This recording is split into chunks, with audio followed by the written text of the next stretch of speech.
Dalam kehidupan kita sehari-hari, kita bertemu dan mengenal berbagai tipe orang. Kita mungkin bertemu orang yang baik hati dan sangat taat kepada agama, atau orang agnostik yang meragukan keberadaan Tuhan, atau kita bahkan sering bertemu orang yang manipulatif dan mencoba mengambil kontrol atas hidup kita. Kita kadang bertemu orang yang bodoh atau orang yang berpura-pura bodoh. Kita kadang bertemu orang yang sangat bijaksana atau orang yang hanya terlihat bijaksana.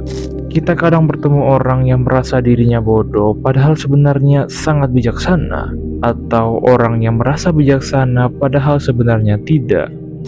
Pluralisme karakter setiap orang disebabkan oleh beragamnya genetik, pola asuh orang tua, serta efek lingkungan dan pergaulan.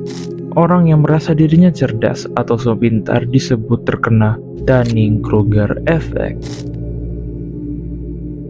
Pada tahun 1999, David Dunning dan Justin Kruger menemukan bias kognitif di mana seorang individu melebih-lebihkan kompetensi mereka, padahal kompetensi mereka tidaklah sebaik itu. Hal ini bisa terjadi karena mereka tidak memiliki pikiran yang terbuka, melalui menurunnya kemampuan metakognisi atau kemampuan untuk mengetahui hal yang bisa atau tidak bisa mereka lakukan. Grafik kognisi ini menunjukkan tingkat kompetensi seseorang dengan kepercayaan dirinya terkait kompetensi yang ia miliki.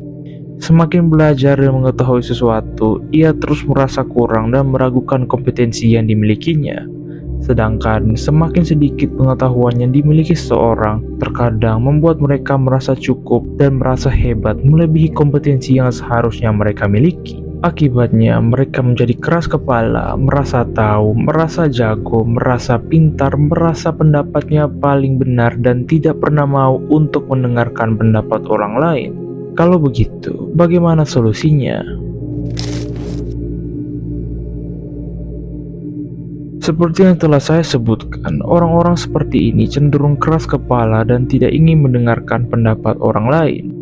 Maka dari itu, akan lebih baik jika kita menghindari orang-orang seperti ini. Tetapi, jika hal ini terjadi kepada orang terdekat, saya merekomendasikan komunikasi secara mendalam mengenai permasalahan ini. Sampaikan kepada orang terdekat Anda fakta bahwa mereka tidak sehebat dan sebaik itu, disertai dengan bukti yang kuat untuk memperjelas hal itu. Tapi bagaimana jika hal ini terjadi pada diri kita sendiri? Apa yang harus kita lakukan? Ketika kita merasa terkena Dunning-Kruger Effect, kita harus introspeksi diri dan melakukan evaluasi. Tanya orang di sekitar kita, terutama yang lebih ahli.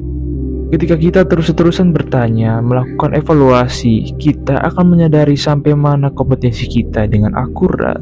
Kita cenderung meningkatkan kemampuan penilaian kita dan membuat orang lain menjadi lebih respect kepada kita.